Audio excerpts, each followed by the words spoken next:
on both sides of the ball. You see here their offensive coordinator Clint Kubiak is now the head coach of the Raiders. Star running back Kenneth Walker, who was Super Bowl MVP, now plays for the Chiefs. You see their assistant GM is now the GM of the Minnesota Vikings, Nolan Teasley. So they have a lot to address this off, or they had a lot to address this off season. But you know, they figured out who they needed to keep and who they wanted to build around. And Sam Darnold is going to be the quarterback there again, Mina. He had success in his first year, obviously, in Seattle. It went well for him, went well for them. But with all these changes and a new coordinator, what's the most important thing he needs to do to continue his progression there?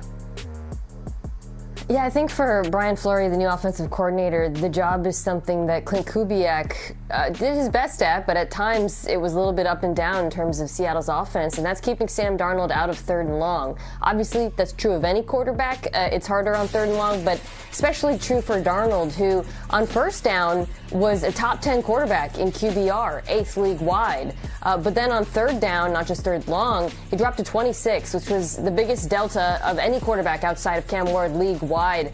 And there's plenty of reasons for that. You know, the Seahawks offense, pretty play-action-centric, which is obviously easier on early downs. Darnold himself has always been somewhat inconsistent against pressure, which is likely to increase again as the downs go on. But I think for Coach Fleury, finding a balance between efficiency and explosiveness on 1st and 2nd down is so important to getting the most out of Sam Darnold. And that starts with the run game as well, which is going to look pretty different with Jerry and Price.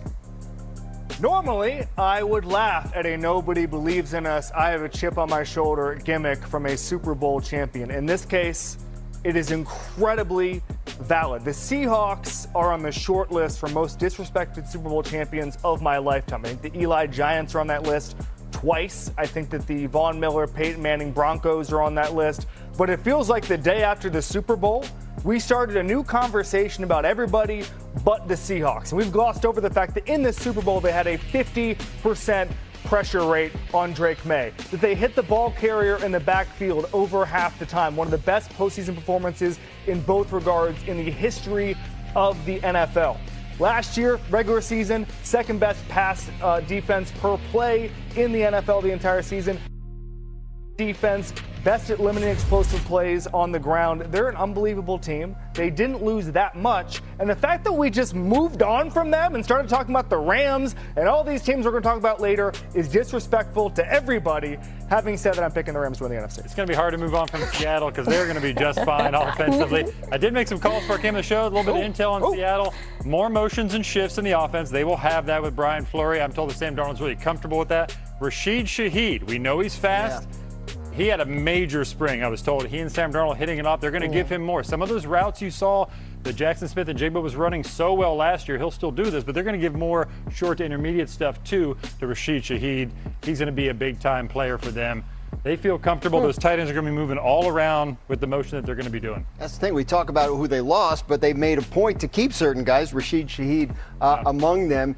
Seahawks veterans report to training camp exactly 4 weeks from today on July 24th. That just feels sooner than I expected it to. Let's get to some top stories around the NFL as we get closer to training camps. Jeremy, what do you got in that notebook? Let's start with Brandon Ayuk, who will probably post an IG story at some point in the next 20 to 30 seconds as I'm posting this here, but he has not applied for reinstatement because he's on the left squad list for the 49ers. He has to send a formal letter to Commissioner Goodell. Hasn't happened as far as I know. Hasn't got any clarity as to when he's going to be cut or traded, released, whatever, but teams consider him untradeable at this point. So he wants to go to Washington. That's clear. I'm told the Commanders are going to wait to sign any receiver. Bijan Robinson, he's going to be the next name most likely to crack the bank at running back. The Atlanta Falcons are paying players right now. Drake London paid. Kyle Pitts paid. Robinson, they hope to pay. They're motivated. No deal imminent yet, but they have been talking. Watch for Jahmyr Gibbs in Detroit, too. There's going to be some major money spent for guys who could be making over $20 million per year in that market when it's all said and done. And then finally, you have quarterbacks getting healthy. You see Bo Nix there. Several guys were beat up this spring, coming back from injuries. Daniel Jones, you see him on the Achilles tear. I'm told he expects to be doing 11-man work when they get back to camp. Bo Nix, Denver expects him to be full go when they get back to camp in late July. You see Patrick Mahomes, that's a little more fluid just because of the severity of that injury, but they are leaning into him potentially playing week 1. He's progressed really well, so I wouldn't put anything past him as far as what he can handle when they report to camp. Mahomes would like to get the Chiefs back to the Super Bowl. Of course, the last time they played in the Super Bowl, they lost to the Eagles, and who had a monster defense at that point. They've changed a lot on the defensive side of the ball, have the Eagles, since that time. And since last season ended, in fact, Jalen Phillips and Nakobe Dean are gone. They traded for pass rusher Jonathan Grenard.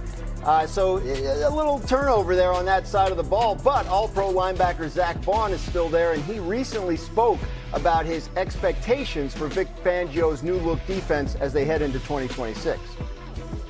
I feel like he's taking things to the next level this year in terms of he knows we're comfortable and we know our scheme and what he knows us and he knows what we're capable of. Even within his own scheme, he continues to develop and tweak and change, and that's what Vic is. He's a hard-nosed, old-school football coach that if you're willing to learn and listen to what he has to say, it could be really good for you, and I think it's been really good for this defense. Kevin, we've talked so much this offseason about the Eagles' offense. Yep. A.J. Brown getting traded, is Jalen Hurts on the hot seat, et cetera, et cetera. Not much focus on the defense. Do you agree with what Zach Bond had to say about it? Absolutely. They're one of the highest floor units in the entire league. Bond himself, one of the most productive off-ball linebackers there is in this league. Quinyon Mitchell, one of the best cornerbacks, period. Last year, best separation from receivers in all of football, lowest catch rate for receivers in all of football when he was the closest defender. So you're seeing Vic Fangio, who, by the way, invented modern defense. He's still there with a bunch of talented guys. The one guy I'd like to see a little more from, Jalen Carter last year.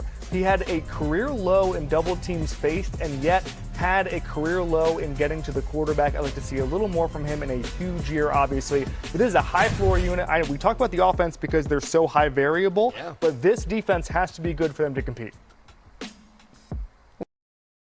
I'm super high on the Eagles defense being as good as they were last season. I think it's going to be important too because with so many changes on offense, it might take a little bit of time, right, for the new offense with Sean Mannion as the coordinator to click, and the defense can hold them up during that period early in the season. The biggest weakness last year on the Eagles defense was that second cornerback position. They addressed it, adding Tariq Woolen, who I think is going to get his hands on a lot of footballs. The loss of Jalen Phillips, I know they wanted to re-sign him after trading for him. That's a big deal, but I do think Jonathan Grenard is a comparable player. And then one player who I'm really interested in watching this season and optimistic about is Jihad Campbell, who was their first-round draft pick last year. Didn't get to play a lot because Nakobe Dean, took so many reps as a starter there. But when he did play, I think you saw flashes of why he went in the first round. The athleticism, the coverage ability, the playmaking. And that's a position where more often than not, it does take a second for things to really click in the NFL because it's so challenging. So if he can take that leap next to Zach Bond, I do think this has the makings yet again of another elite Eagles defense under Vic Fangio. Mina, the Eagles can make a compelling case that they have the league's best duo at two different positions. Defensive tackle, Jalen Carter, Jordan Davis. They were dominant last year. Although Carter, they want to see him do it more consistently. Cornerback, Quinyon Mitchell, Cooper DeJean. So when you have that, it's hard to be bad. Like, they're going to be in a position where they can carry this team early in the season. Remember, this is an offense in transition with Sean Mannion, new coordinator. They're going to be doing more play action, under center work. Could take them a little time to get their stride. So they're going to rely on Carter and that defense. Speaking of Carter, he's eligible for a contract extension right now. We saw what Jeffrey Simmons just got, about $35 million a year. That's the defensive tackle market. Will the Eagles meet him in that range will be a big theme this summer. Story to watch as we go through the summer, the Carter contract extension talks. If